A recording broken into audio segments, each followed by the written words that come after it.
اپنے استعمال شدہ کپڑے دوسرے لوگوں کو ہرگز بھی نہیں دینے. کیوں نہیں دینے؟ یہ ویڈیو اینڈ تک ضرور دیکھیے گا.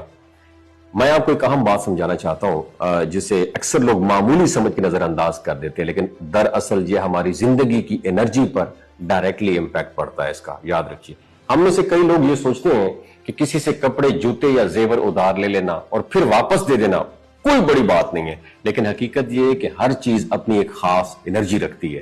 جب آپ کسی دوسرے کا پہنا ہوا کپڑا یا استعمال کیا ہوا جوتا پہنتے ہیں تو اس کے ساتھ صرف کپڑا یا جوتا نہیں آتا، بلکہ اس شخص کی جو انرجی ہوتی ہے نا وہ بھی آپ کے ساتھ جڑ جاتی ہے. یقین مانیں، انرجی ہمیشہ منتقل ہوتی ہے، یہ رکتی نہیں ہے. آپ نے اکثر دیکھا کچھ لوگ جوتے پہنتے ہی تھکن محسوس کرنے لگتے ہیں یا ان کا مزاج بدلنے لگتا ہے. یہ اس لیے ہوتا ہے کہ یہ اس چیز میں اس شخص کے جذبات، اس کا موڈ اور اس کی انرجی موجود ہوتی جس نے اسے پہلے پہنا تھا. اگر وہ شخص اس وقت پریشان، بیمار یا منفی کیفیت میں تھا تو کیا ہوتا ہے؟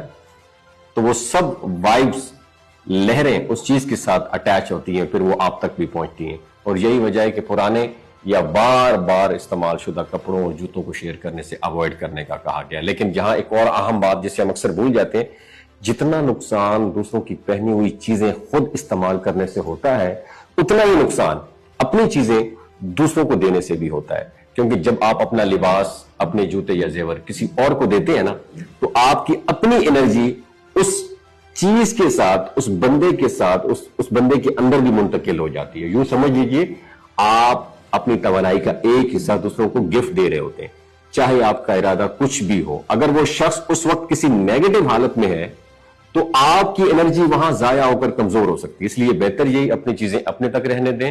کپڑے ہو، جوتے ہو یا اپنے زیورات ہو، یہ سب آپ کی شخصیت اور آپ کی توانائی کا حصہ ہے. انہیں دوسروں کو نہ دیں اور دوسروں کی چیزیں خود بھی کبھی استعمال نہ کریں. یاد رکھیں، آپ کی اصل طاقت آپ کی اپنی انرجی ہے. اگر آپ چاہتے ہیں آپ ہمیشہ مثبت، مضبوط اور خوشحال رہیں تو اپنی انرجی کو مضبوط رکھیں، اپنی چیزوں کو اپنے تک محدود رکھیں اور دوسروں کی استعمال شدہ چیزوں سے اوائڈ کریں. یہ چھوٹی سی احتیاط آپ کی زندگی میں بڑی آسانی اور سکون لے کے آ سکتی تھی. میرے ایک استاد تھے، میں ان کے پاس قرآن کا سبق پڑھا کرتا تھا. تو بڑے اچھے نفیس انسان تھے. میں نے ان سے بڑا کچھ سیکھا. میں نے قرآن کا سبق سیکھا، میں نے قرآن ان سے سیکھا. تو انہوں نے بچپن میں مجھے کچھ کپڑے گفٹ کیے تھے. میں نے آج تک وہ سنبھال کے رکھے. میں نے لمبے عرصے تک میں انہیں پہنتا رہا. اس کا اچھا فائدہ یہ ہوا کہ اس استاد کی کچھ عادات آٹومیٹکلی میرے اندر شفٹ ہو گئے، اور میں کرتے کرتے مجھے آج پتا چلا کہ بھائی کپڑے دینے اور نہ دینے کا کانسیپٹ کیا ہے. اگر آپ ایک بڑے لیول پہ اور آپ کسی کو اپنے کپڑے گفٹ کرنا چاہتے ہیں تو اس کے اندر پہلے یہ دیکھیں کہ اس کے اندر کچھ کوالٹیز ہیں یا